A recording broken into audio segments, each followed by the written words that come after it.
So the election's over. Mamdani won. From what you've seen so far, are you personally noticing a difference yet in the level of interest in people coming down from New York?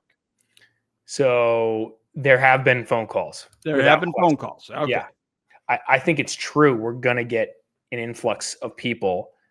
I just don't know if it's going to be at a level that has a material impact on our market. I'm sure it's going to have some level of impact, but I don't know if it's going to like move the needle dramatically. There's some article that said 9% of people in New York City said if Mamdani won, they would leave.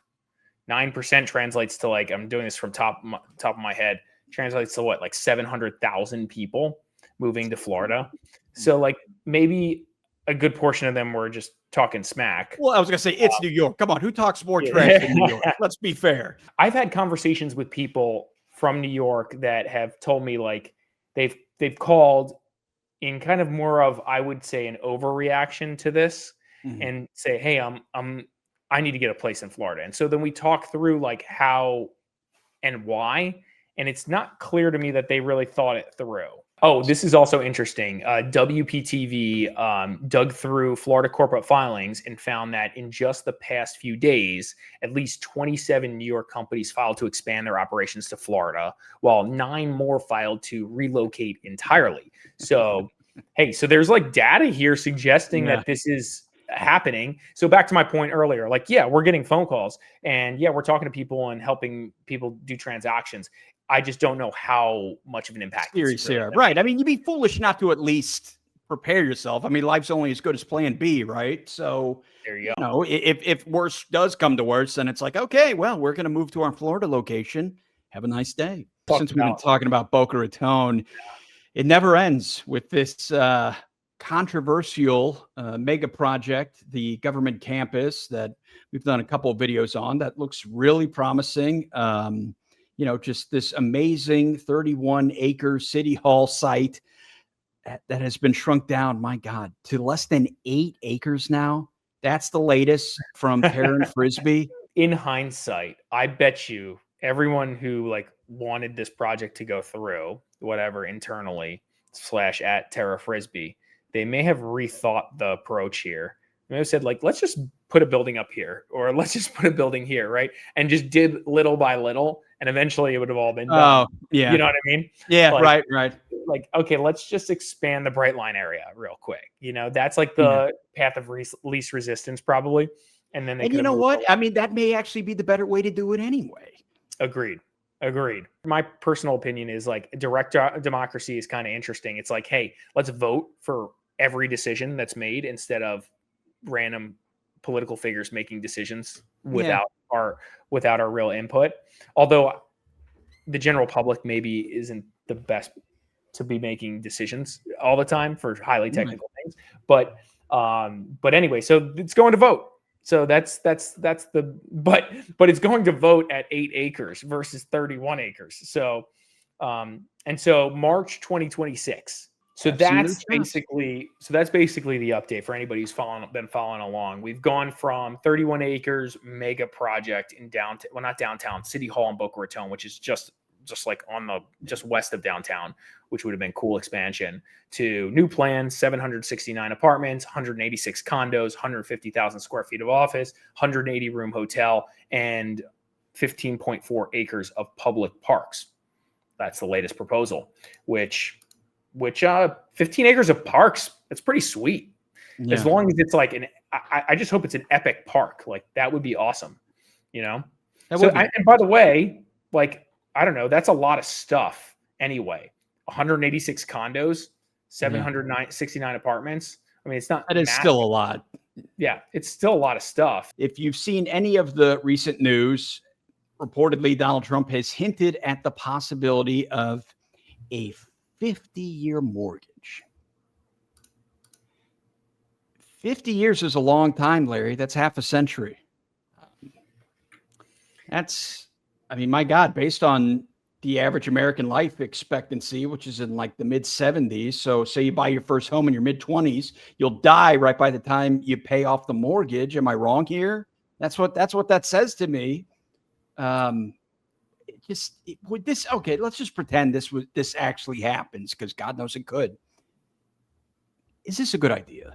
The immediate reaction to this is younger buyers can jump in like right now and then get a 50-year loan and it'll be more affordable. Okay.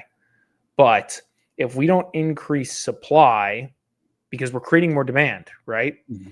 By doing that, we're creating more demand, then prices go up and then it's a wash, right?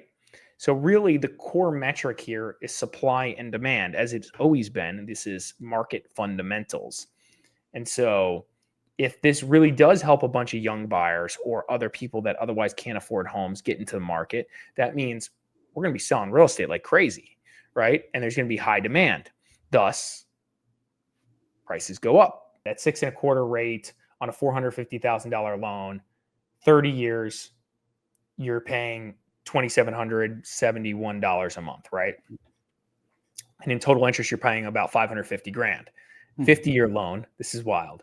50-year term, you're paying $2,452. To your point, like that's like $300 a month less. It's material for some things, but not really. You'd think 50 years doubling it would be almost doubling it would be like cut the cost in half, but it's not really doing that, right? And so it helps a little bit. And so, but to your point, you're paying $1 million in interest over the course of that loan. That's a huge number. You need the federal government to back this. On some level, you need the insurance of the federal government. You need Fannie Mae and Freddie Mac to buy these freaking things. Right now, Fannie Mae and Freddie Mac is not buying a 50-year loan. That's not a part of the deal. They buy 30-year conforming loans, or they buy conforming loans, right? And that could be 30 years. It could be different things. But if you threw a 50-year loan at them, I'm pretty sure you go look at what they're buying, and they're going to be like, no, that doesn't check the box, right? So we can't buy this thing. And if Fannie Mae or Freddie Mac can't buy loans, well, then it becomes what they call non-conforming, which then means interest rates are higher, et cetera, et cetera, et cetera. And then it becomes unaffordable. So again, in order for lenders to lend, they need to be able to sell these loans after they lend the money, right? And this is why it was created, because this is why the government created these quasi-government entities so long ago, because what would happen in the olden days is certain areas or sectors of the country would just run out of money to loan for homes, and then there'd be no financing there.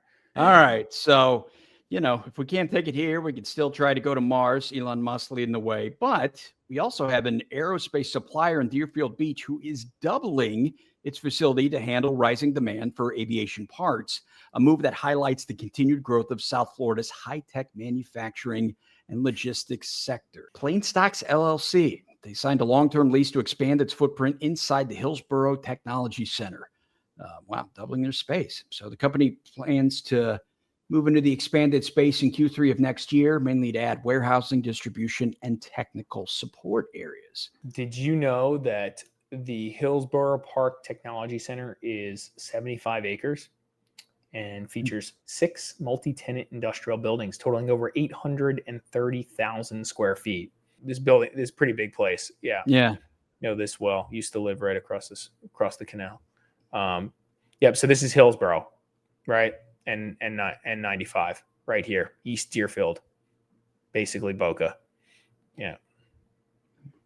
Yep. So big property, considered one of Broward County's most advanced industrial parks. Florida's Live Local Act, which has been in effect now for 2 years, and seeing how many affordable homes have been built in that time. It's added over 3,000 affordable housing units. Supposedly more than 42,000 are still in the pipeline. Developers, lenders, and residents, however, are still debating who the law really helps and whether it's enough. We talk about a lot of developments that have been included as part of the Live Local Act, just the ability to cut the red tape and make these things happen. Your overall assessment up to this point, Larry, your gut feeling on this, have you been happy with the Live Local Act and what it's bringing to South Florida? I think you and I in general are kind of a little bit more pro like build cool stuff and kind of get rid of the old stuff and assuming it's with not. rare exceptions like banyan trees and Yeah. iconic sites in Miami, the old strip. I get that. 42,000 in the pipeline in live local projects. I mean, that says quite a bit, right? Because, these guys are required to offer on some level cheaper housing. It's not as cheap as all of us would probably like it to be, but this is a business and they had to kind of compromise here. And either way, it's subsidized by taxpayers. Like that's what it is. Like we're accepting less tax income or tax revenue in order to get these things going. So we're all paying for it. According to Florida Tax Watch, the act has already produced 3,171 affordable units across 23 properties, with more than 42,000 units in the development pipeline. Nearly half of all upcoming projects are located in Miami-Dade County, followed by Broward at 11% and Palm Beach at 6%. We haven't talked about Jeff Greene in a while. For anyone who's not familiar with him, he's a billionaire developer, and he's suing the city of West Palm Beach. That's not good. Claiming his planned Northwood luxury condos have been unfairly blocked for political reasons. The dispute could reportedly cost the city up to $1 billion. Wow. Okay, so it's a lawsuit demanding approval for his 30-story twin tower condo project on North Flagler Drive, which is in the Northwood district near Curry Park. It's a 4.5-acre site located at 2251 North Flagler Drive. The lawsuit was filed in October after 2 years of project delays since its 2023 planning board gave the initial approval. Greene says the city's dragging their feet on this, right? Approving his final building plans because he believes this is payback because he fought against the city selling 55 acres of public land to billionaire Stephen Ross, related group, Miami Dolphins owner, right? So, yeah. 55 acres of vacant land. Related Ross paid $6.6 million. Seems like Greene isn't getting along with the city right now. Well, I wonder if it dates back to when there was the initial fallout when the University of Florida wanted to put their satellite campus in downtown instead of what ultimately has become Vanderbilt's project. I have to imagine there's probably some lingering, resentment. The city's full reasoning for the delay and the alleged downsizing from 350 to 111 feet remains unclear until court documents or future public statements provide more detail. So, this is like I get it. He almost has no choice on this matter, right? This deal is like a disaster if right? Like a financial disaster. This is like 350 to 111 feet. Like this is like cut by a third, down to a third. Yeah, that just doesn't. My bet is that just does not work. Period. And so I think he kind of had no choice.